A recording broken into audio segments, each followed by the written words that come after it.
ទឹកដីអង្គរខេត្តសៀមរាបចាសម្រាប់ខ្ញុំខេត្តសៀមរាបគឺជាខេត្តមួយដែលគួរតែទៅឲ្យបានម្ដងក្នុងមួយឆ្នាំពីមុនខ្ញុំធ្លាប់លើចាស់គាត់និយាយថាធំមិនក្នុងមួយជីវិតទៅលេងខេត្តសៀមរាបឲ្យបានម្ដងបានតែឃើញអង្គរវត្តផ្ទាល់ភ្នែកម្ដងអញ្ចឹងណាចាពីមុនខ្ញុំជឿថាអញ្ចឹងចាព្រោះអីទម្រាំតែខ្ញុំបានទៅលេងអង្គរវត្តដោយផ្ទាល់ណាចាគឺអាយុ20ឆ្នាំជាងចាទម្រាំតែបានទៅហ្នឹងកាលហ្នឹងបងផុសជូនទៅចាមកទៅដើរលេងជាមួយបងប្រុសលើកដំបូងទម្រាំតែបានទៅស្គាល់និងឃើញផ្ទាល់ចាភាពអស្ចារ្យចាប្រាសាទអង្គរវត្តដ៏អស្ចារ្យរបស់យើងចាហើយ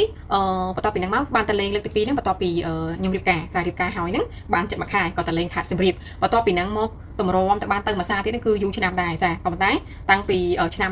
2018ចាគឺខ្ញុំបានទៅខេត្តសៀមរាបរាល់ឆ្នាំឆ្នាំខ្លះក៏បានទៅម្ដងឆ្នាំខ្លះក៏បាន2ទៅ3ដងអញ្ចឹងណាទឹកដីអង្គរខេត្តសៀមរាបចាគឺជាខេត្តមួយដែលទៅអត់ចេះចិនណាយទេចាពេលដែលមានអារម្មណ៍ថារៀងហត់នឿយគ្រាន់តែបានឃើញពីចម្ងាយចាប្រាសាទអង្គរវត្តគឺមានអារម្មណ៍ថាគឺបាត់អស់នៅទុកកង្វល់ណាចាហើយនិយាយទៅគឺមានកម្លាំងព្រឹកពេលដែលមានអារម្មណ៍ថារៀងហត់នឿយពេលដែលឃើញប្រាសាទអង្គរវត្តភ្លាមគឺមានអារម្មណ៍ថាដូនតារបស់យើងលោកអស្ចារ្យខ្លាំងមែនតើដែលអាចកសាងប្រាសាទដ៏មហិមាសម្រាប់ខេត្តសៀមរាបគឺជាដែនដីមួយដែលទៅពេលណាក៏ដោយក៏មានអារម្មណ៍ថាមាន power ត្រឡប់មកវិញហើយគាត់តែនិយាយក៏ព្រឺសបល់ដែរចាសម្រាប់ខេត្តសៀមរាបមួយគឺ